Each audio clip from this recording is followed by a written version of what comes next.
been too stressed for sex but felt guilty to say no? If that's you, you're probably wanting to stick around. If you've got ADHD, it's even more relevant. I'm Jason, I'm a somatic sex coach and I've got ADHD. And I work with women who have ADHD that are in long-term relationships that want better sex and intimacy, but whose brains often just get in the way. So here's the thing that I've learned working with women with ADHD, and that sex and stress gets a package deal, and it often shows up in two different ways. The first is that we pull away. So we're too overwhelmed, so the idea of sex is just not even a possibility for us. So we make excuses like, I'm too tired, I've got a headache, I'm not feeling very well. Whatever the reason is, we're going to make an excuse to avoid having sex because there's just too much stuff going on that we can't process moving forward. This is the number one problem that I had, which was I was overwhelmed all the time with just stress from day to day. And so the idea of actually transitioning into something more intimate and sexual was really difficult for me, especially in the evenings.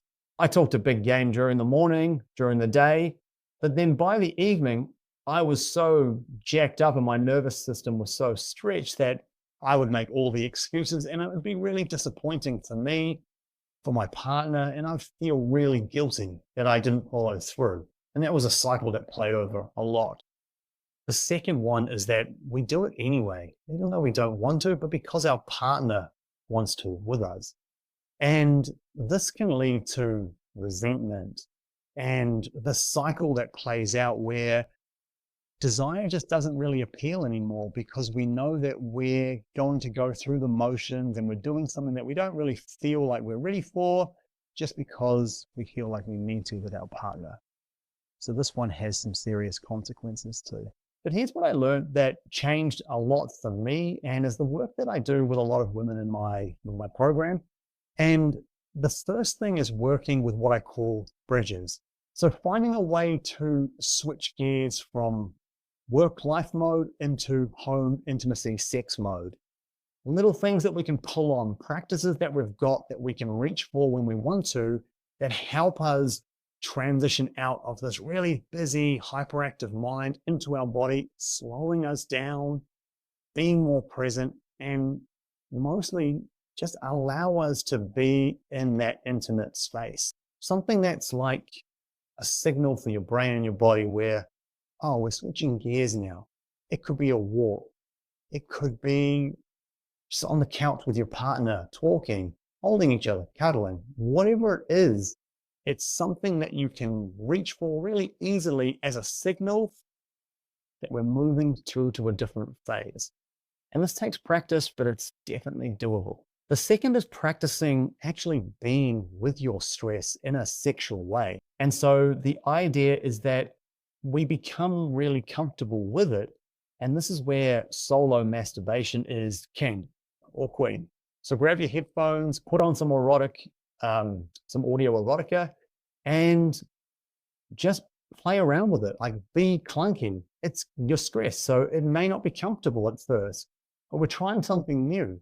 We're learning how to cope with stress in a sexual way. So even if we are stressed, we can learn to lean into it and still find that sexual energy, that pleasure that we want, and have them working at the same time. It doesn't have to be I'm stressed, thus no sex. It can be both, but it takes practice. And that's where solo time is so valuable, because you don't have anyone else around. There's no pressure that you're performing or that someone else is watching or judging you. This is your time to be clunky, to play around with it, to just see what shows up and kind of be happy with that. And it's just a practice, but it's a very effective practice and one that I leaned on quite a lot and still do, because managing stress is something that I deal with all the time and still hasn't gone away. I'm just better at holding it and working through it. So whether it's using a bridging technique or investing more time in solo masturbation when you're stressed, you're building this capacity to manage stress better, as well as hold your sexual energy in that space. This is one of the things that we do in my coaching program. So we work with some of the fundamentals, like how do we bridge between this mode and this mode? How do we figure out what actually works for us? This is the kind of work that I do with my clients one-on-one in my coaching program. So if that is of interest, I've left a link in the description. You can have a look at it that way. But I hope you really liked the video and you found it useful. If you've already got some activities that you use to help bridge you, chuck them in the comments because I would love to know. And I'll see you on the next one.